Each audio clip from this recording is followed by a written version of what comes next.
On this week's episode of Friend Code, we're going to be talking about new Pokémon Snap, Super Mario 3 World plus Bowser's Fury, and we might even talk a little bit about Monster Hunter Rise.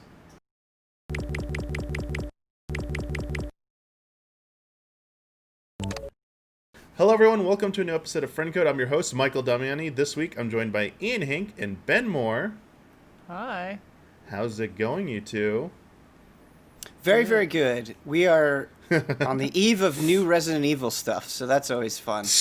I know. And what's funny is there might actually be some news that relates to Nintendo tomorrow. Probably multi-platform because Capcom's been teasing those classic editions of the Resident Evil 1, 2, 3, and Code Veronica potentially coming to various platforms, including Switch.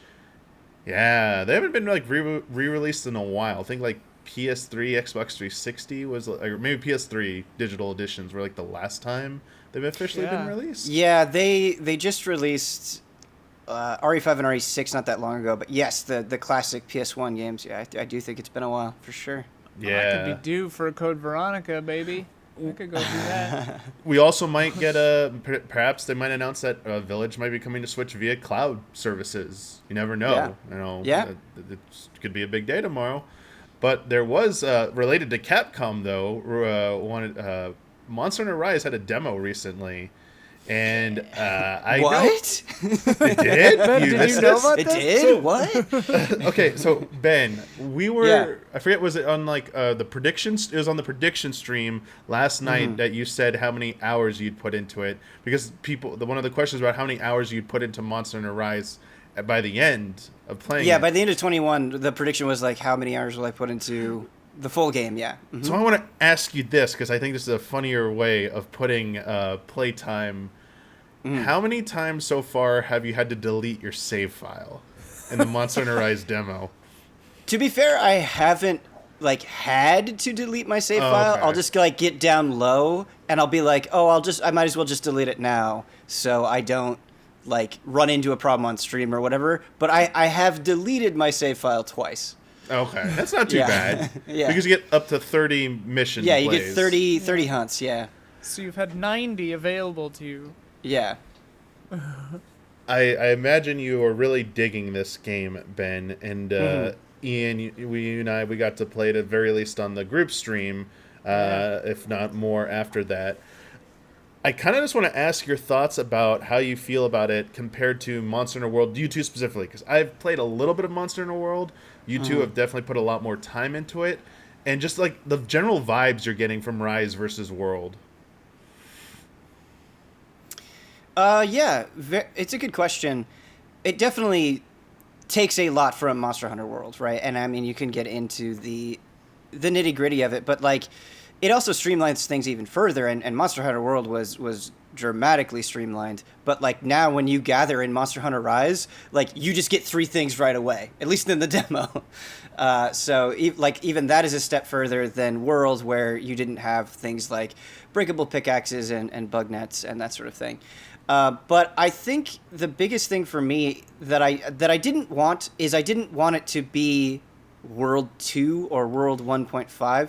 And maybe I feel like it will be that way once I play the full game, but in the demo, I just think there are so many new mechanics, both in a general sense that you have as a hunter, regardless of what you're playing, and then weapon-specific mechanics that are really, really interesting and complement those specific weapons really, really well.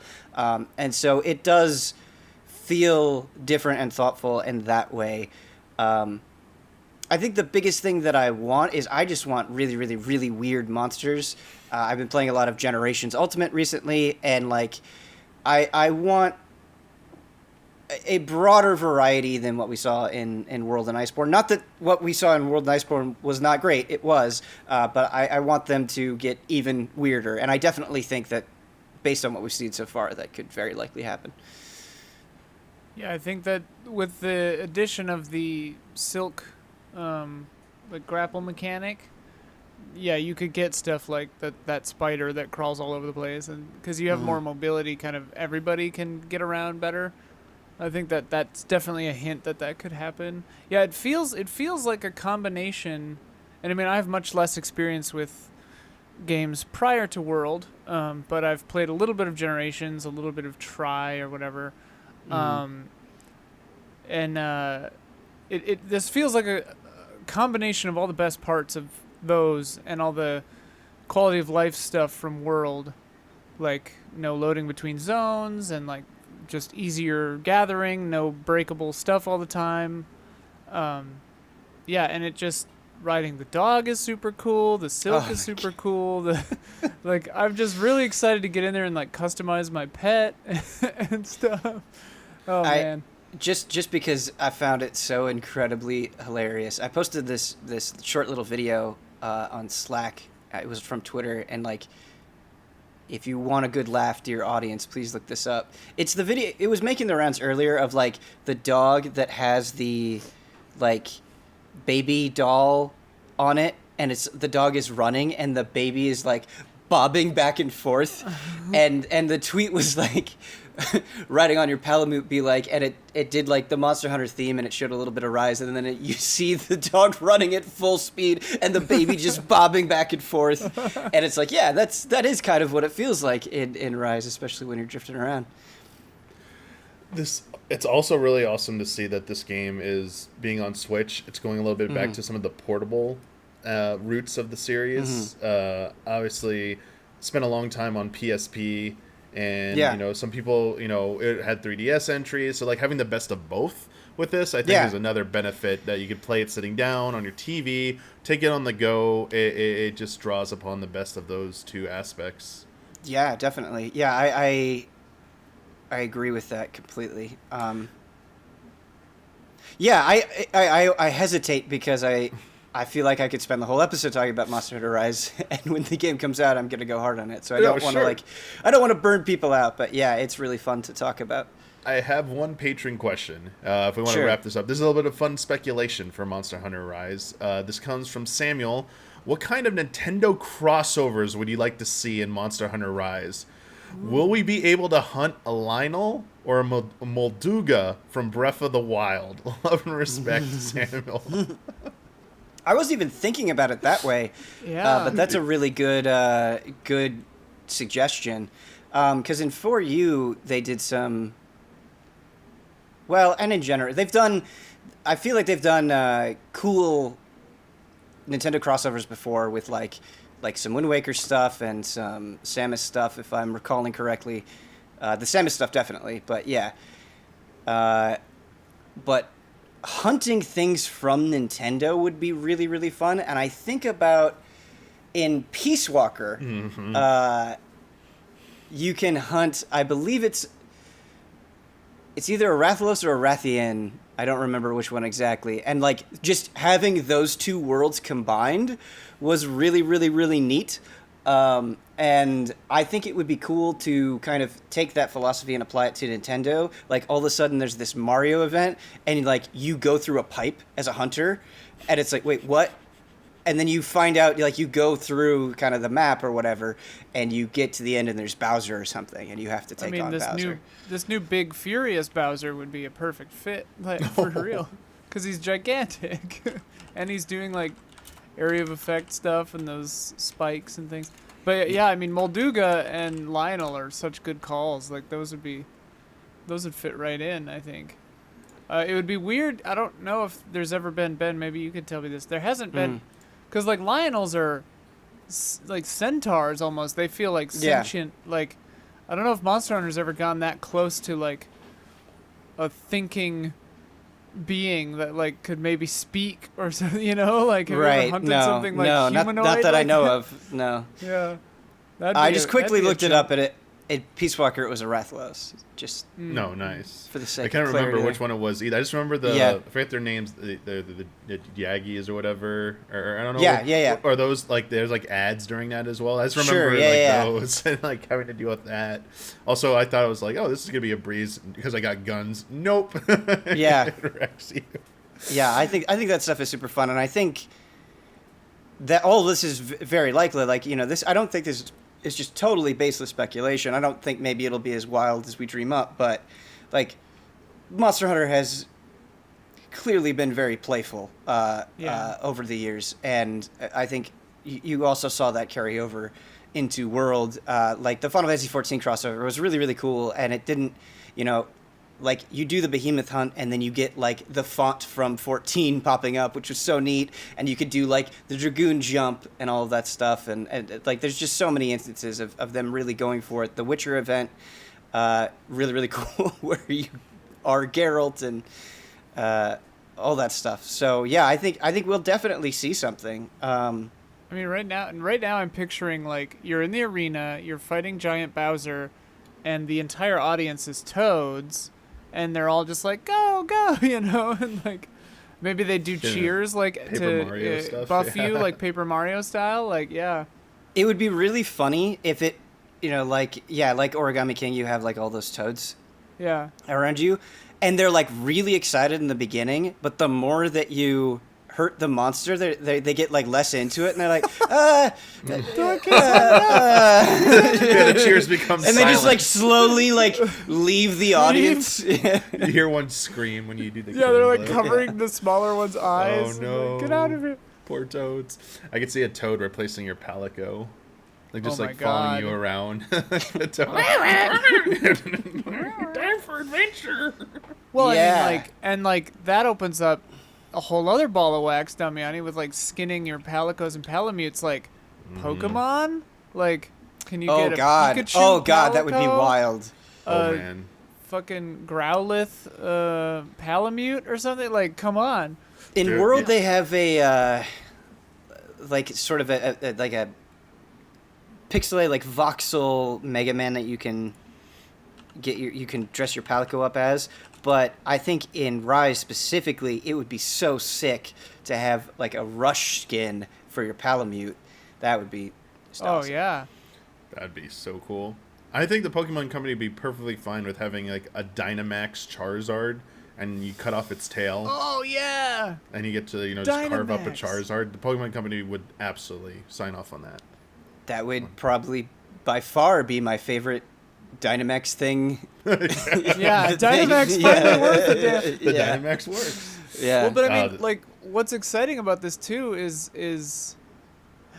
and maybe this goes against it, but like, this game when it's releasing, when Pokemon Snap is releasing, when Bowser's Fury is releasing, like, those are all pretty cool, like month apart, staggered kind of opportunities for cross promotion, you know. But it might be a little too early after the release of Monster Hunter for those, but who knows? It could happen. Mhm. There's potential. I mean, it's a good point. They come out pretty close proximity of each other. And we have been alluding to a little bit about the other two games. We'll be talking about one of them being new Pokemon Snap. And this is a game that I hate to say this because I wasn't a part of the Easy Ally stream, the legendary stream that we did. That you did. You were Pokemon there. Snap. I think was not there. I put you there in my memory Not- because I was just like, we You were all just there. insert It me was in there. great. And it's a game I think I rented once when it originally came out, and then didn't play it again. So I don't have the sort of attachment. Though every time I see it, it just looks delightful. It looks just like nice, peaceful, mellow, chill out adventure that you can just like take your time. And new Pokemon Snap, they just released a new trailer, and with the announcement of it and more details that have come out, I guess, what are your expectations for new Pokemon Snap, if you have any? I'm really excited for it. My only experience was that legendary Easy Allies stream that you were definitely there for. I remember you. We like high-fived. We were hugging, tears. But this new trailer's got me excited because, I mean, there's an implication that you get to choose your character. I mean, it has definite, like, Let's Go Eevee or Sword and Shield kind of vibes with, like, you know, you have your little character. They look like in that graphical style, and it gives me the impression that they're going to expand at least a little bit the scope of the game. Like, I mean, you're shown walking around and stuff, and I don't know if that's just in the beginning before you get into the little cart. Because, I mean, there's a bit of that, if I recall, in the original. But, yeah, I'm trying to be cautiously optimistic. I don't want to start thinking like, oh man, they're gonna like, there's gonna be like RPG elements and a story, and you get out of the cart and walk around and all this, and like you can buy stuff, like you buy new lenses and you upgrade your stuff. Like, I'm trying not to go there, but it would be cool if you could like upgrade your stuff like that and all this extra stuff. That's like, I think that's like the balancing act. People have fond memories of Pokemon Snap for what it was, and then seeing a new one and wanting all these changes. How far is too far straying from the original formula that it isn't what you wanted anymore? And I guess, you know, that's the thing, you know, kind of like poking at here is you alluding like RPG elements. Would that even be Pokemon Snap that you want anymore? Or would that make you still want a traditional Pokemon Snap on top of that? Or is, you know, what are the new thing? Are there any new changes you'd like to see specifically? Maybe like Ben, is there anything new you'd like to see them change up about Pokemon Snap that like maybe nod at you when you're playing the original, or do you think they should mostly leave it the same? Yeah, I think it's tricky because I legitimately think the original Pokemon Snap is a very good game, and I think the reason why it's so good is it kind of has a lot of the magic of Pokemon in it, where there is a lot of like mystery, like, oh, I wonder if I do this thing, what will happen, and it kind of like gives it has that mystique that Pokemon can have at its best, where you just have those, and you see this in the group stream, like where you try something and then, you know, a Pokemon reacts a certain way and you're like, oh, I didn't expect that. And so I think that kind of essence is the most important thing to retain for the new one. But, you know, in the original Pokemon Snap, you're just so limited in, like, you're just on a track and you're going and that's it, and it kind of goes very, very fast. And so I think, like, really leaning into that and maybe having a little bit more room to go, or just like different paths that you can choose as you're going through an area, or like a lot of like, oh, this area, if you do these things, it will change what will happen in the next area or something. That'd be cool. Just sort of like taking that essence and expanding on it. And they show in the trailer, like, you know, you're throwing out apples and stuff, and I wonder if they'll expand on that kind of thing, like a little more interactivity, a little more like baiting creatures out. Because I mean, you did a decent amount of that in the old one, but like, I could see definite like some like pretty obscure interactions maybe that the internet sleuths have to come together and be like, okay, so you have to put 2 apples here, knock over this statue, do the, you know. Also in the trailer, it looks like, you know, in the beginning it's all cinematic shots of just kind of CGs basically of the animals, of the Pokemon walking around. And then it goes into what I presume is more like the gameplay elements where, you know, you're on the moving cart and like, or ship or hovercraft or whatever. It's called the Neo 1. It's a hovercraft. Okay, the Neo 1 hovercraft. And but interestingly, the shot I think of a Pokemon, I don't know all the Pokemon's names, but it's coming up out of a rock. Maybe it's like a big Diglett or something. It looks too big though. But that shot. Now I want a Pokemon named Biglet like that. Biglet, yeah. Really cool. I don't know. It's at 1 minute in the trailer, but it's like a fuzzy beaver. I don't know. Bidoof. Bidoof.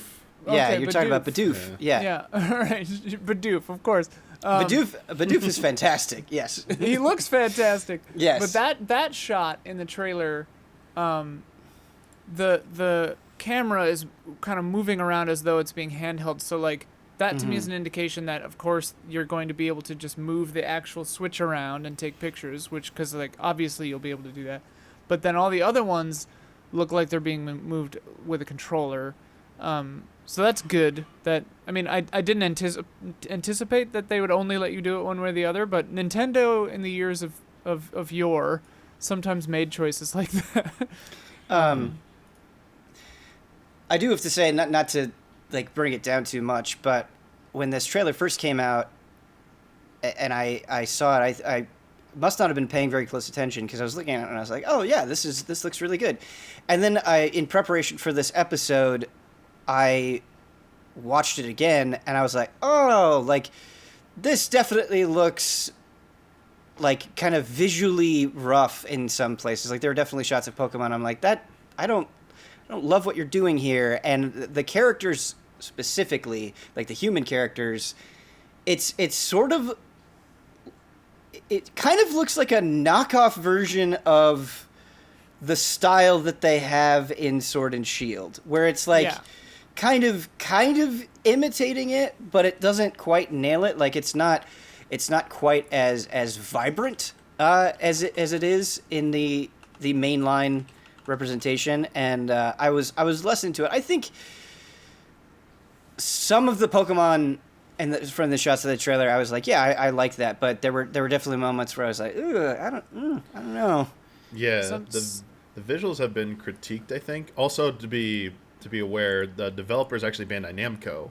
They're the ones doing the lead studio behind it, so that could possibly explain. But this kind of leads into like the final kind of question I want to ask you about is like any concerns with this type of game. And one of the concerns I see coming up is the possibility of being too short for like a full price game, essentially. Well, that is definitely the concern, and I think it says at the end here when pre-orders.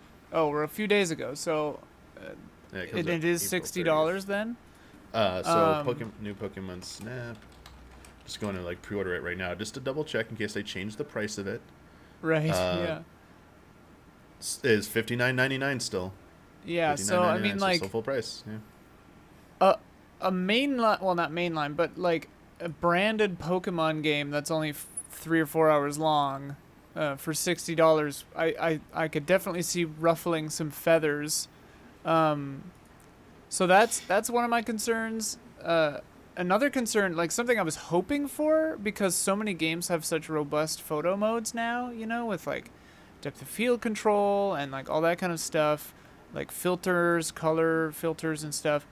Nothing in the trailer really indicates that sort of thing would be in here. I was kind of hoping that they would let you get a little more artistic with the shots. Yeah, because there's a shot on the website of the grading. So Professor Mirror, who's the professor you're doing the research for by like making the compendium for your photo decks. That's what you're doing here, and investigating some Illumina phenomenon, which is like the glowing stuff.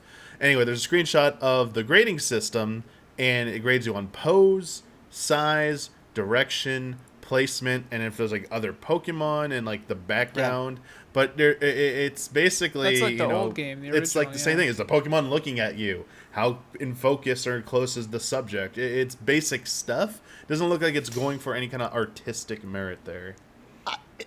In a weird way, like that is kind of a flaw of the original Pokemon Snap.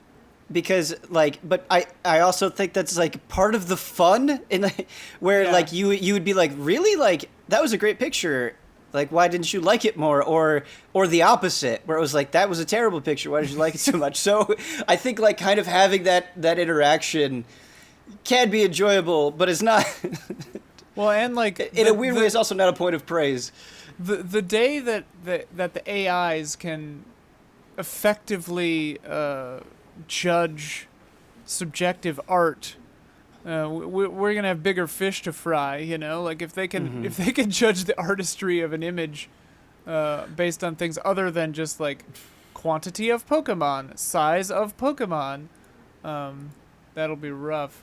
It does say on the site though that it's an all new adventure inspired by the classic game, so who knows? That could mean, because my assumption was kind of that it would be not a remake, but like a remake. Okay, yeah. And so that makes me hopeful that it's, more.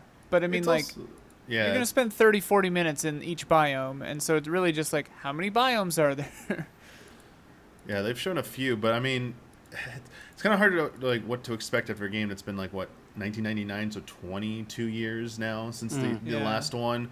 What this, I guess, having it be full price, I think there's going to be some expectations regarding, if it is just as simple as a spiritual remake or successor to the original game. I feel like there'll definitely be some discourse about that.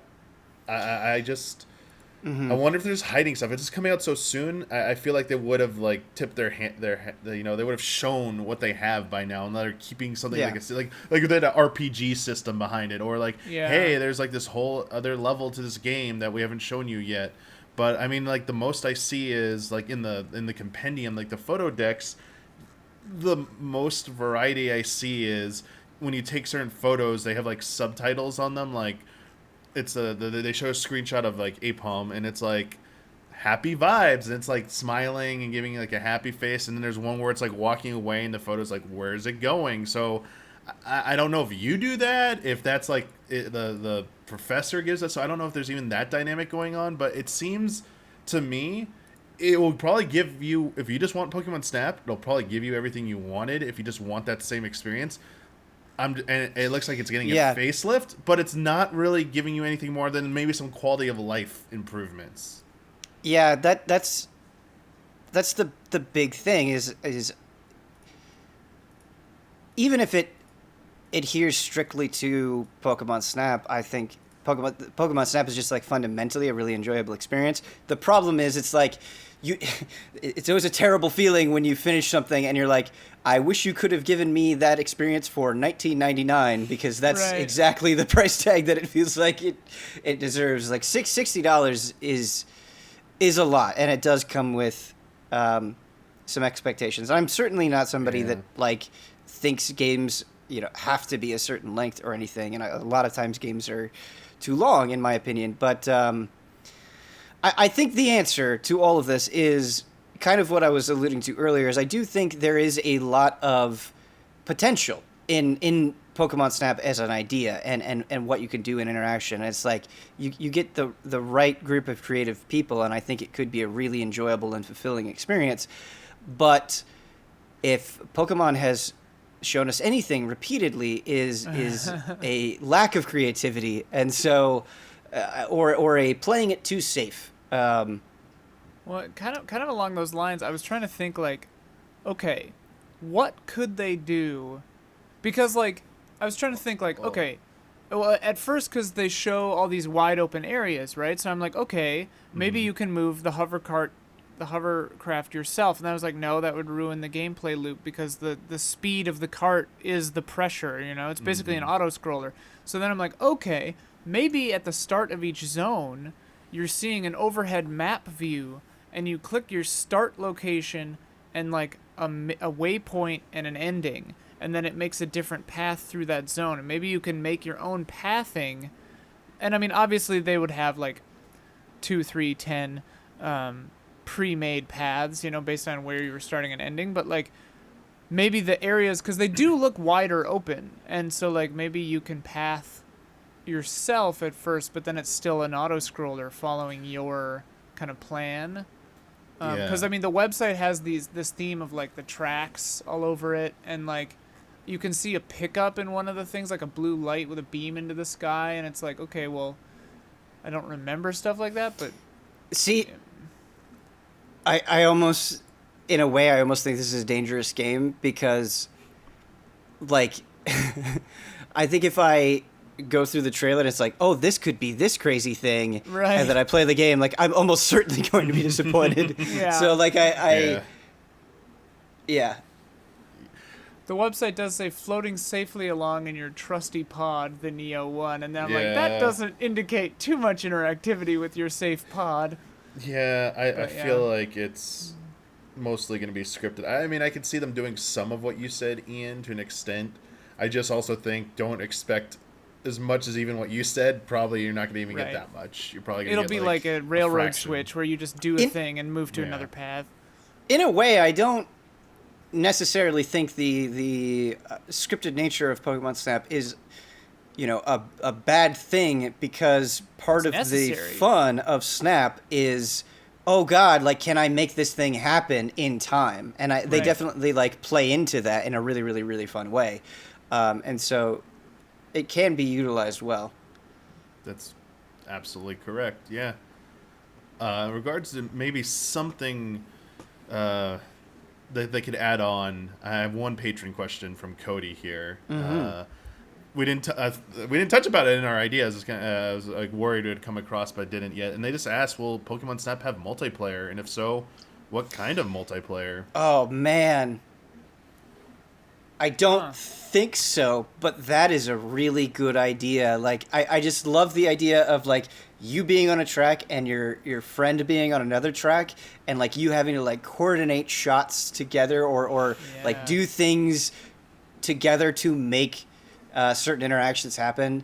That would be really, really cool, and I think would add a lot of value to the game as well. And like even having the courses like change depending on whether you're playing single player or multiplayer, like essentially kind of becoming two games would be really, really neat. Yeah. I was just checking. It's still rating pending, so it doesn't have like the online interactions are not rated by the ESRB. Rated it M does for at the bottom. It rated M for mature. It does at the bottom of the new PokemonSnap.Pokemon.com site have the Nintendo Online logo, which might be on everything because you can buy it online. I think it's on everything. Oh, bummer. I actually think that message is on the bottom of every product page on Nintendo.com for Switch games. For a second, I was like, I used to think that too. Maybe. I will say, if they find a way to bring back the, I mean, Blockbuster doesn't exist anymore, but like if they find some way to bring back the Blockbuster, like take your save, print out your pictures as stickers, which I did as a kid, and it was sick. That would be really, really fun. I could see them having a website or something. Yeah. I mean, they did do with Paper Mario Origami King. The pre-order was like the origami stuff, like the cutouts or whatever. So like they are about like those fun, creative things. I could see them doing that. If not, the last thing that Cody did add was they asked about new features that we already talked about, but their suggestion was having like the hub or maybe your home base being able to print out the photos, because they show you that in the trailer, like they do like the Polaroid almost type thing or scrapbook, making like your own scrapbook or like decorating your like office with like your favorite photos and like having you know a semblance of like player housing or something like that. That would be cool. That would be really neat. And like kind of going along with that personalization, like if the game recognizes like you favoring certain type of Pokemon, and like you run into like collectors of that Pokemon where they're like, oh, I see you really like this Pokemon. I also really like this Pokemon. Like if you can do these certain photos with that Pokemon, I'll give you like, you know, a decoration that you could put in your house or something. That would be neat. I want a post-apocalyptic Pokemon Snap where the way that you barter for food and resources is by giving people like certain quality photos. Better photos get you more food. Yeah, it brings them happiness. Yeah, it's like it reminds me of like the Force Awakens when like like you give a photo to somebody and they're like, that is worth 1/4 portion. Yeah. Yeah. Oh man, yeah. Thinking about your paths idea again, Ian, just real quick. I can see them doing like difficulty setting stuff, like even if they don't let you pick it, like here's the beginner's course, here's like the intermediate course, here's like the expert course, and I think you might be on something. Yeah. Something like You'll that. I definitely could see them doing. Have to be able to, or maybe just like track 1, track 2, track like they'll just have to. Or reverse, like going through backwards or something. You see different stuff. Just so unfortunate they're not tapping into the community aspect a little bit more. Like we're talking about multiplayer and like some kind of online. Like this is something that would have been perfect for Miiverse era. Like this coming out on Wii U and Miiverse, like this was the perfect thing. Share your photos on Miiverse. Maybe earn like the stamps and stuff. I'm surprised they're not.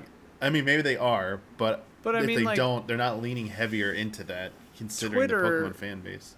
Twitter is real life Miiverse, you know, like for better or worse. Well, I guess something for like game, like rewards wise in the game. Like you're talking about like personalization, like working with other people. Maybe like you hit an achievement or something, or an in-game achievement. I could see an interaction with the Nintendo app on the phone. Like, maybe your photos, like, above a certain grade are, like, automatically sent to the Nintendo Switch app, you know, and then you can share them more easily or something. I don't know.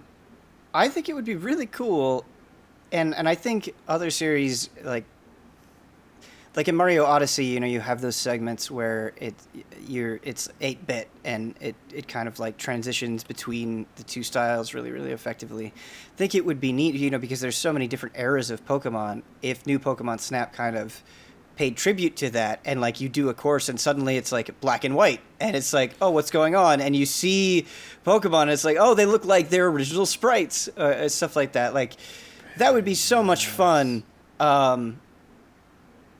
That'd be Yeah, wild. I would like that. You see, there you go. The more you complete the game, you unlock filters, and those filters are like Gen 1 mode. Like you just go through all the different Gen art styles, and like the game starts looking like that. And yes. And even if you don't do that, you could just have like an N64 level, like looking like the OG Pokemon Snap. That'd be really fun. Oh, I think such a good idea. sadly though, Ben, I think you hit the nail on the head earlier when you said like Pokemon Company, look at the track record, you know, like they don't do more than the bare minimum Right. ever. Right. Like, and it's just funny. We'll just have to love what's already there, you know? Yeah, yeah. And, you know, I don't want to slam it too hard. Like, I do still enjoy it. I am still interested in this game, but, you know, that lingering sense of, like, more could have been done definitely crops up. That's definitely there. Just comparing it to Monster Hunter, right? Like, I think we've just been doing some retrospective stuff, and we bring up, like, oh, man, like, they just supported World so well, and they were constantly finding like brand new ways to surprise us. It was so delightful. Like that's the kind of attitude I want to have about Pokemon. Dude, what if they put I could fully see them putting a photo mode, like a Pokemon Snap mini game into Rise. And then it becomes like a better Pokemon And then it's Snap. better than new Pokemon Snap. You're like going through Monster Hunter on your Palamute, and you're like taking photos of stuff. Well, that's funny that you say that because in Iceborne they did actually add that where you have like photograph quests that you could go on. Yeah, I didn't really like engage with it at all, but yeah. I mean, yeah, it is interesting. A game about photography is so limited. I mean, just what you said there, like there's so many other games that just do better photo modes that blow away like what you see, and it's like oh, here's an HD remaster of a game. Here's a new photo mode. It's better than what you see in Pokemon Snap, and it's just. And I mean, like it is a kids game to a certain extent. Like there is that element. They always want to make it as accessible as possible, but I think it would be nice if you do have a hub or if there is a store or something. If you could upgrade maybe after you've done one loop through the game or something, if you can upgrade to like the pro camera that has like all these settings, you know, and like you have to worry about aperture and focal distance and stuff. That's a good way to like, you know, ease people into more, you know, complex settings.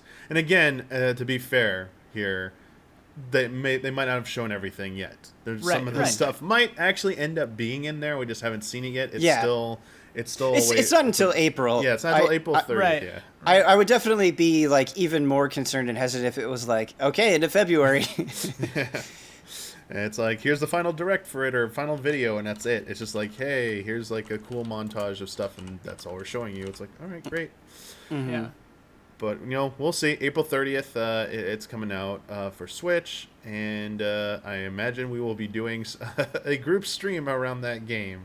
At the very least. Oh, we have to. Absolutely. Yeah, we have to. The sequel. The sequel. Yeah. And maybe I'll actually be there this time, Ian, probably. Yeah. I would love to you like will be in this movie theater. I would love like a fan edit of like inserting you into the old stream and like we all like laugh and then it cuts to you and you're like But it's like clearly from like a bunch of different times. That's so good. Like one time it cuts to you in Zoom like laughing. Yeah. It's so good. That'd be really funny. Yeah, feel free to tweet that at us if you make that video, please. We have one final game to talk about today. Super Mario 3D World plus Bowser's Fury. Got a new trailer and a new overview video that recently hit. A lot of details about Bowser's Fury. We'd been wondering, because we heard about this last year, and it's like, what is Bowser's Fury? Right. And we got to see what Bowser's Fury is. And Huber and I did live reactions to this, but I would love to get the two of your thoughts and your impressions on Bowser's Fury, this open kind of environment Mario adventure.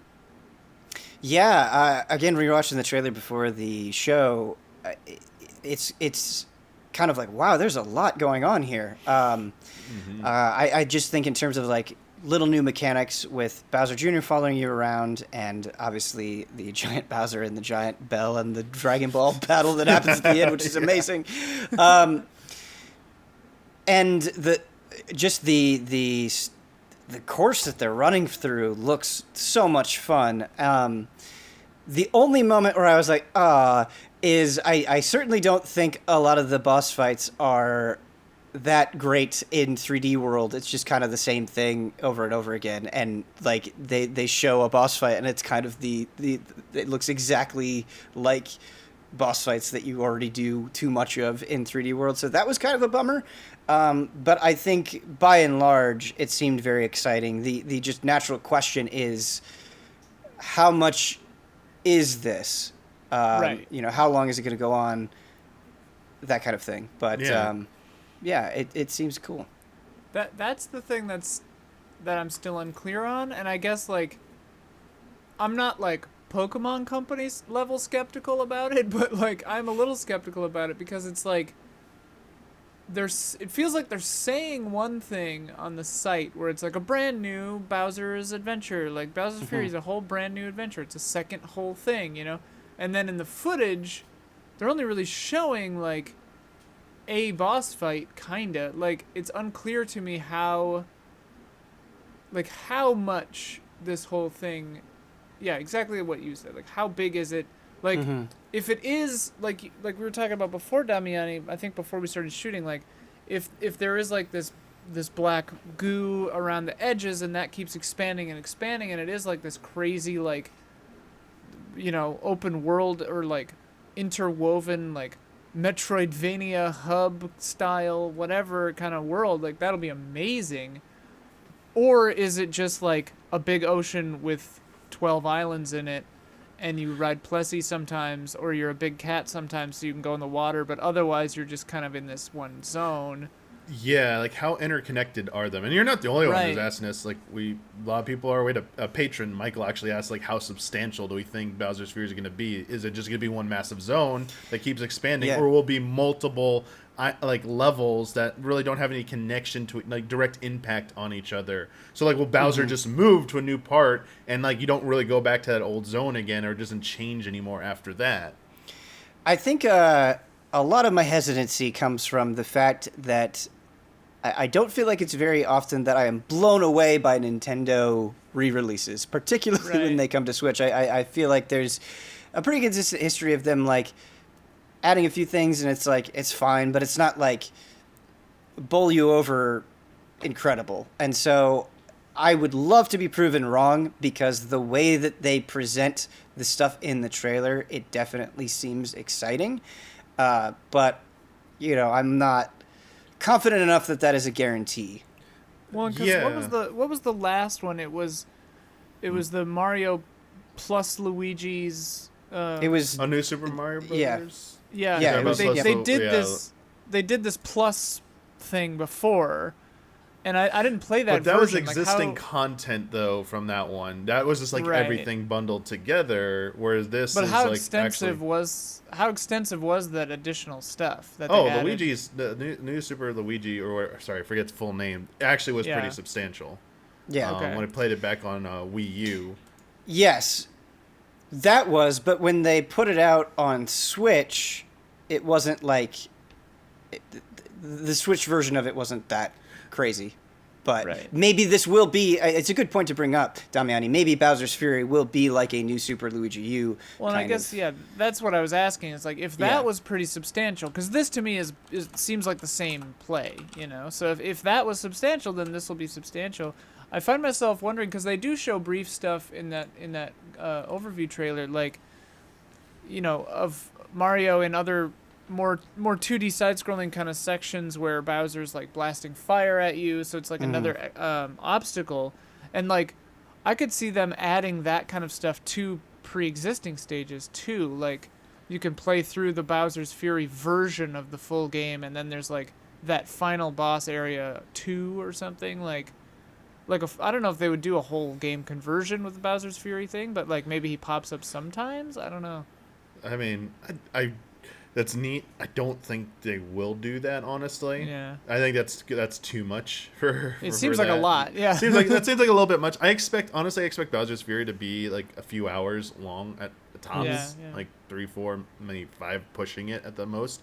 I think the thing I would actually be pretty happy with that. Yeah, that would make me feel satisfied, honestly. Yeah. If it's like only like an hour, I'll be a little bummed out, but Yeah. you can push up to like 3 hours, I'll feel like that's pretty substantial for me, because it's coming with the already Super Mario 3D World, which is, coming with everything in the original, plus some slight new enhancements. I think the thing that's most intriguing to me, gameplay-wise, from Bowser's Fury, besides the potential of just a continuously expanding open environment, is if obviously you're not going to make it to the cat bell the first time you try, you're going to have to deal with Bowser's Fury, and how that changes up the dynamics, where you can use blocks for cover, but when they get destroyed, they like unlock coins. Like, oh, do I need to bait him to certain parts to unlock stuff? And just dealing, and like his meteors coming crashing down form new platforms to reach areas. I'm really curious about that dynamic, and if it's necessary to advance in certain parts, or how's that going to play out. That looks the most intriguing to me. That would be very interesting. Like that kind of risk reward thing that you don't see that. I mean, obviously it's around kind of in Mario, but like that kind of baiting his attacks and stuff. And they show an interesting power up in there where you become like a golden like a lucky cat kind of figure that's impervious to the fire. Yeah. It looks like.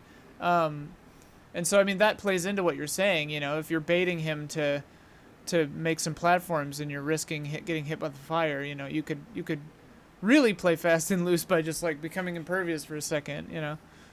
It could be really cool. I don't know. Yeah, I love that frantic Mario style, like the Shadow Mario, purple coin or purple star things in Galaxy. Yeah, that type of stuff. I love that, where you're like kind of forced to keep moving and you can't think on your feet type stuff. I just realized that my dishwasher has been running this entire podcast, so if you hear that, I apologize. I can't hear it. Okay, I can't hear it either. All Sorry. right. I thought you meant you need to get up and go take care of it. No. It's I just am like, oh yeah, there's this constant noise of this dishwasher. I'm not picking up at all. Cool. Let me ask you this about style choice here, because I'm curious. Mm-hmm. Do you prefer when Mario goes with the more open style, like what's being teased in Bowser's Fury and what was featured in Mario Odyssey?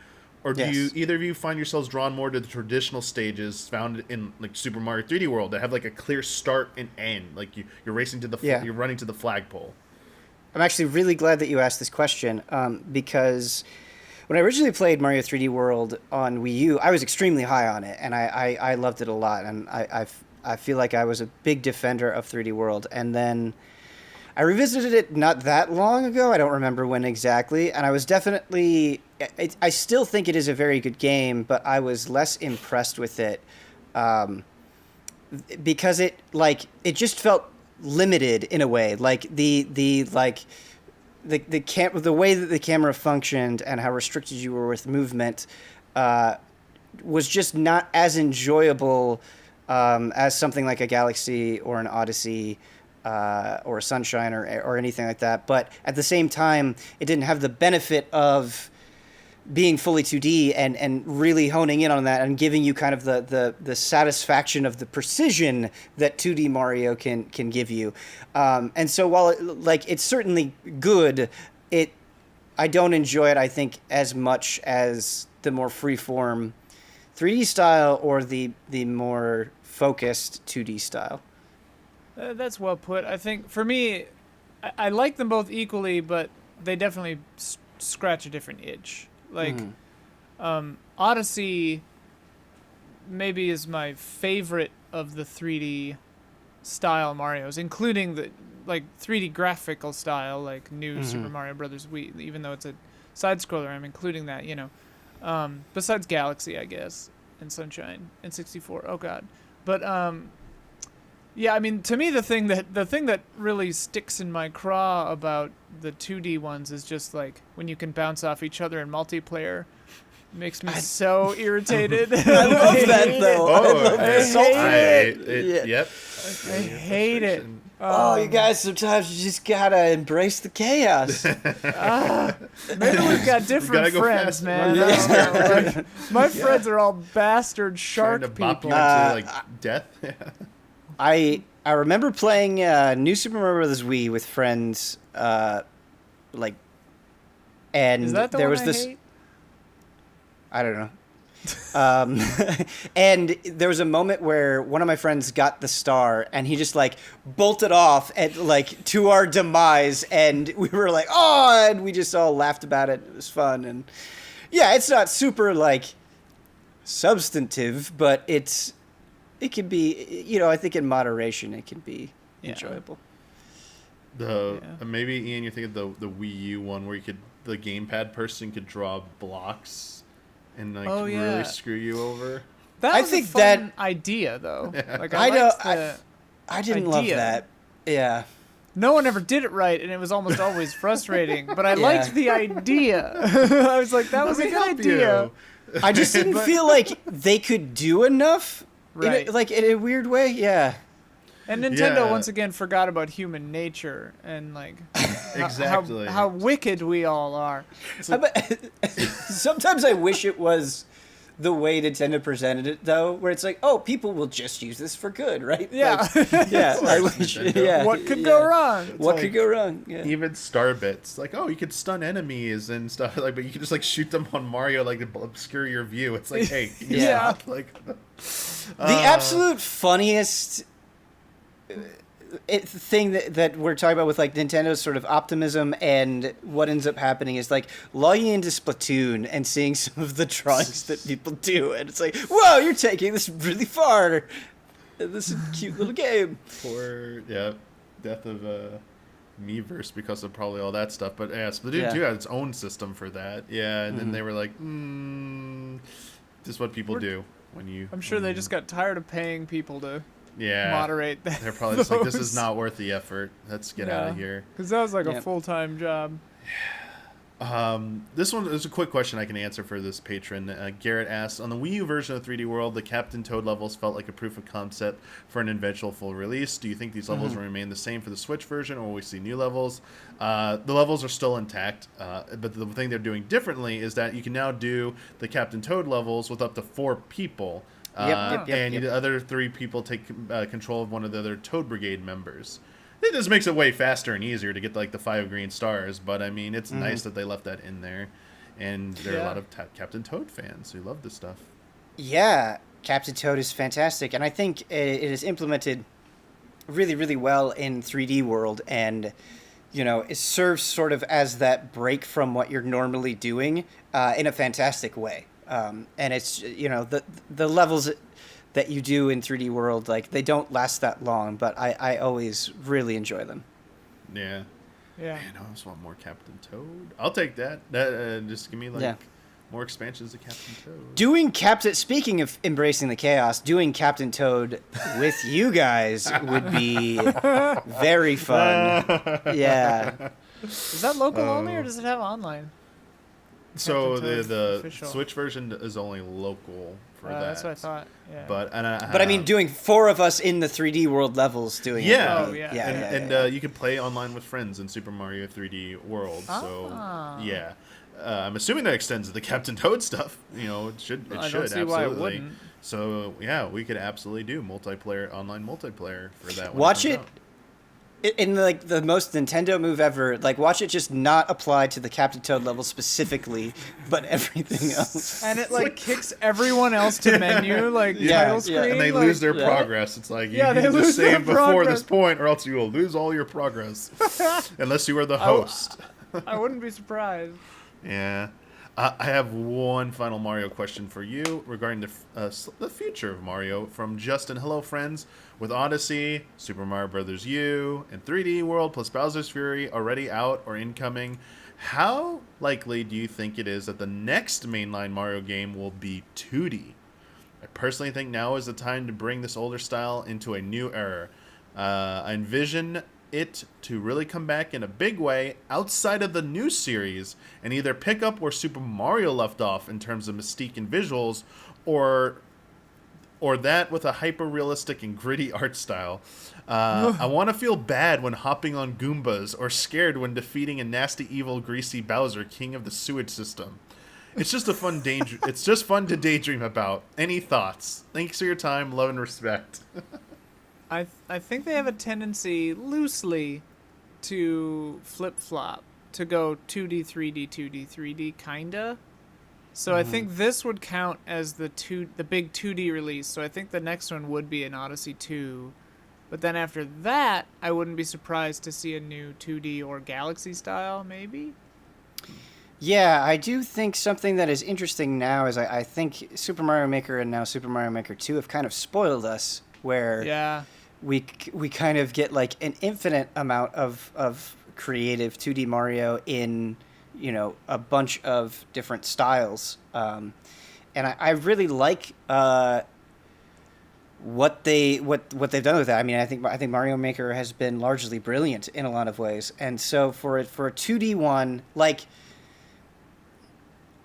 I feel like they've kind of gone back to the well of referencing and paying homage to the classic games that came before. And so I think if they do a new 2D Mario, I would want it to be something pretty wild. And I'm trying to think of like what that would be.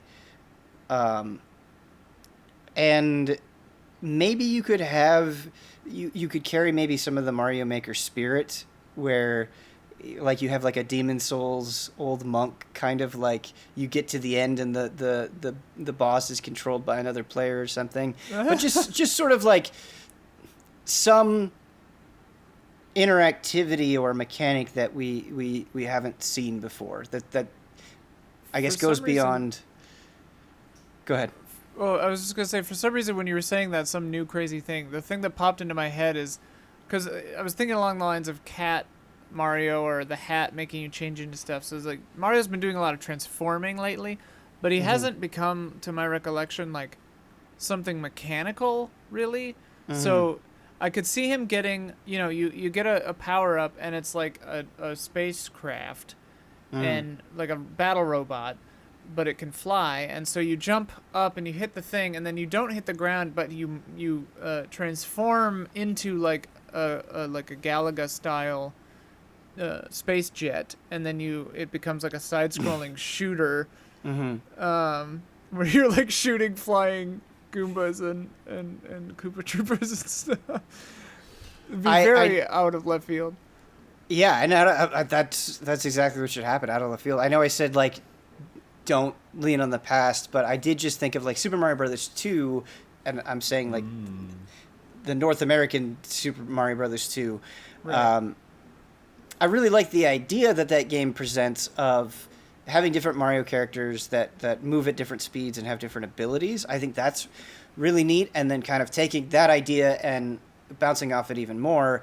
Like, what if you were playing, you could switch between like different Bowser minions, like you know, you're going through the game and you could choose whether you want to be a Koopa or a Goomba or, you know, whatever. That could be really fun, and like you're going against Mario, you're trying to sabotage him. Oh, that'd be cool. Yeah.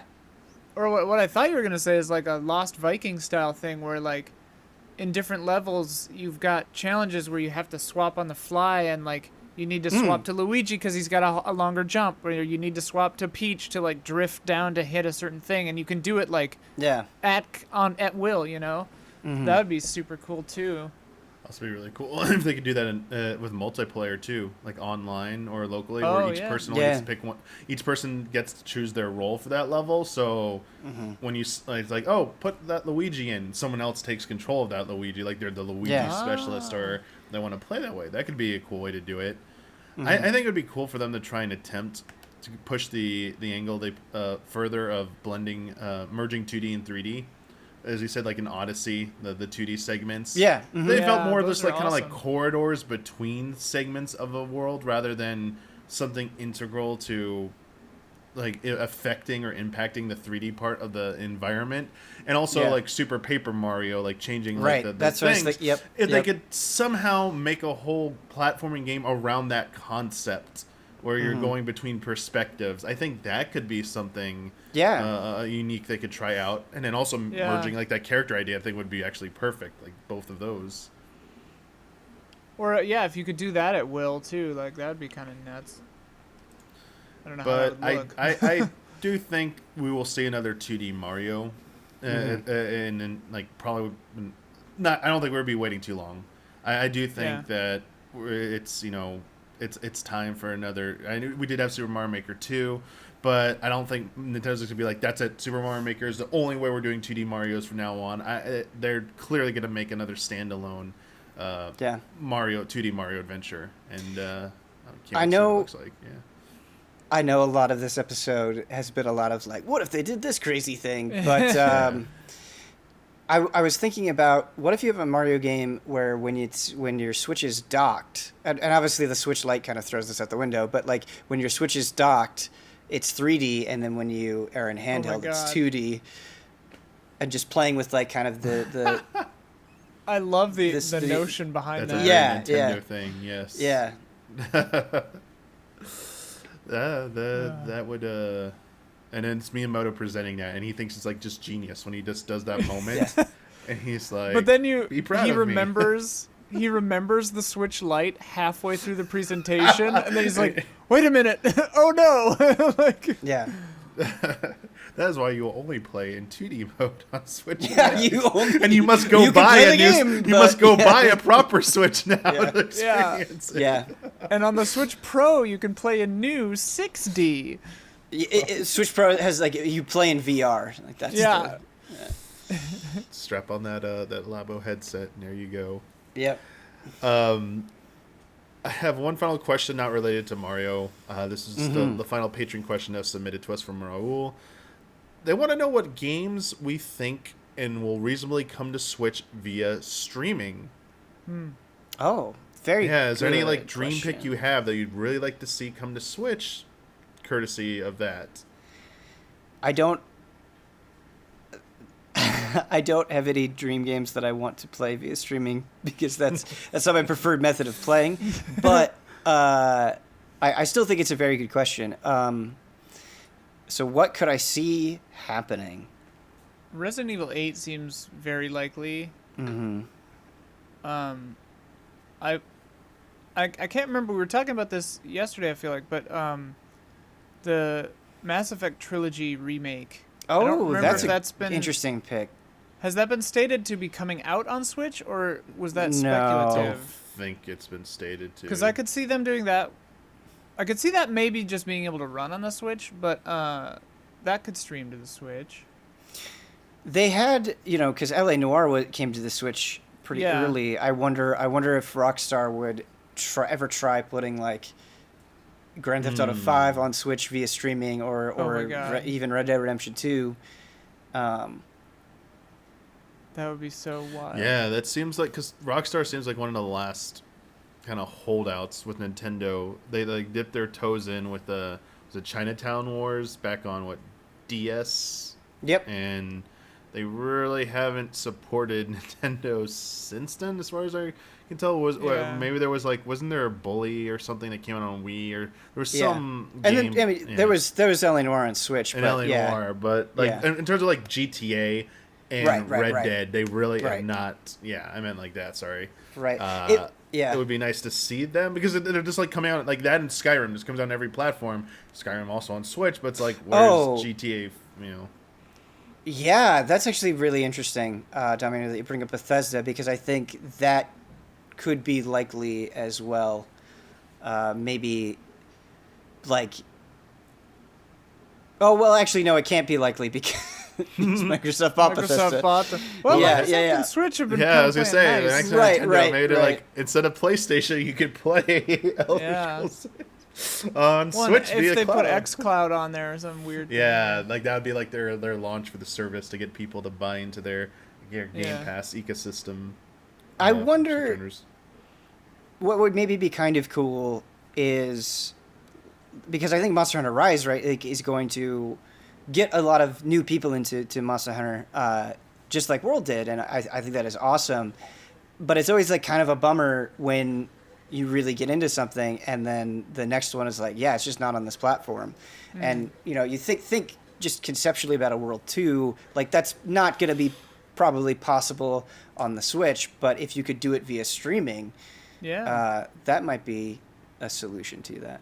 Yeah. This is a thought I had too, and I think Bandersnatch kind of destroyed this, but I could see an alternate reality where Bandersnatch was more popular, and that kind of thing, where Netflix or Hulu really leaned into the interactive video narrative kind of thing, and I could see that finding actually a big home on the Switch, where you're doing like literal video streaming content but interactive, like Black Mirror Bandersnatch or something. I can't remember if like Contradiction or Dead of Night or any of these newer FMV games have really been hitting the Switch or not.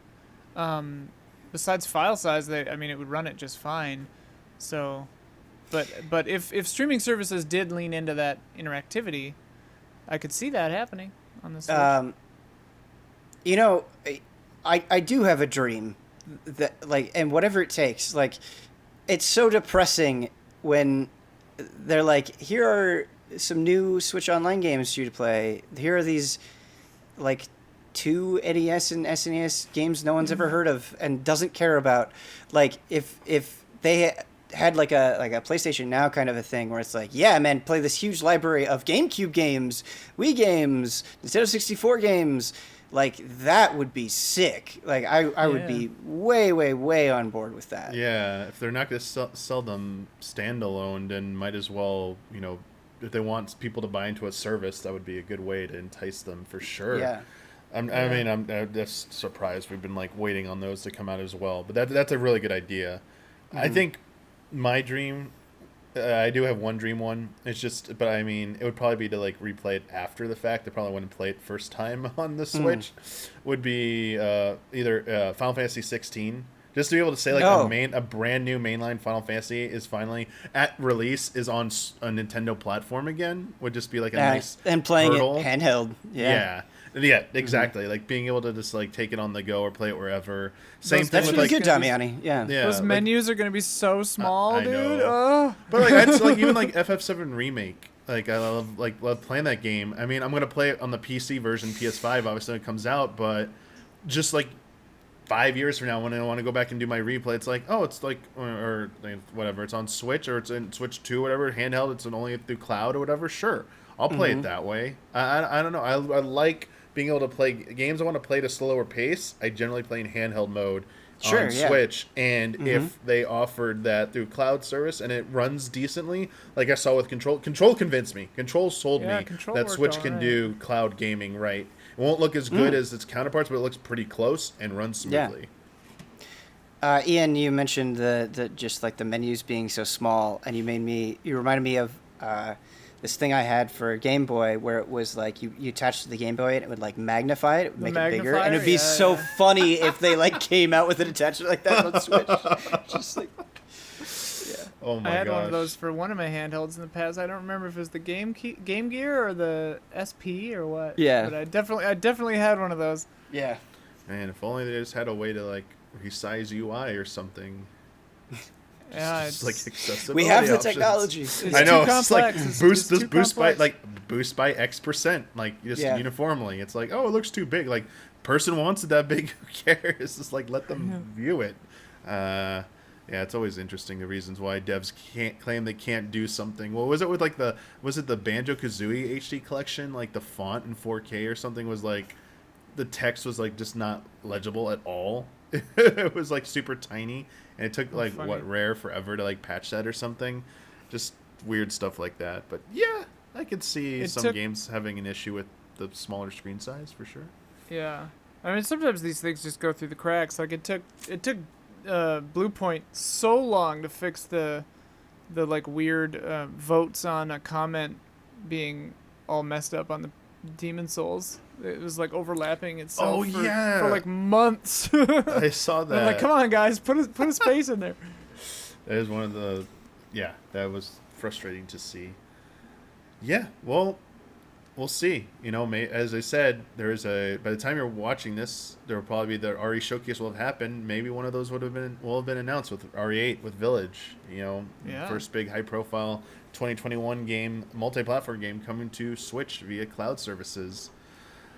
But I think that's going to do it for this episode of Friend Code. Thank you to everyone who submitted questions for this episode of Friend Code. If you want to submit questions for consideration for Friend Code, you need to be a $5 and up patron. Also, as a $5 and up patron, you are part of our early access tier, where you get several episodes of our shows and podcasts a little bit earlier before they go public on YouTube. So thank you to everyone who supports us that way. Also, we have a few shout-outs for the month of January 2021. Shout-outs to El Thanis, Greg the Dark Knight Kettering, Caleb Togi Crawford, Nick, and Stephen Thomason. Shout out. Thank you so much. Shout out. Thank you, both of you, for joining me on such short notice. I'm so sorry. Usually I tell my guests the week ahead of time. Mm-hmm. But we had Goaty stuff that we've been doing the last few days, and there's a lot of prep work. And I just mistook my weeks and thought the week after our Goaty debates was Friend Code. And I was like, oh, it's the same week as our awards going up. That's going to be a real hectic week, too. And I was like, wait a second. No. It's this week. So thank you for both. These days all track like weeks anyway. Yeah. You know? I had a good time. Yeah. Thank you so much for filling in. I was a little bit freaking out about and luckily enough you're the two I most wanted to have on this episode. So nice. It worked out very this whole nicely. Thing? Yes, Ian. It's always a pleasure to have you on. Especially with what's funny is I'm going to say this.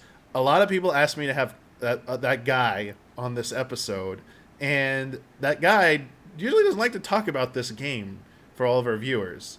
It was the most requested thing. I was like, I don't think they want to talk about Pokemon Snap. So I'm sorry. Sorry about that.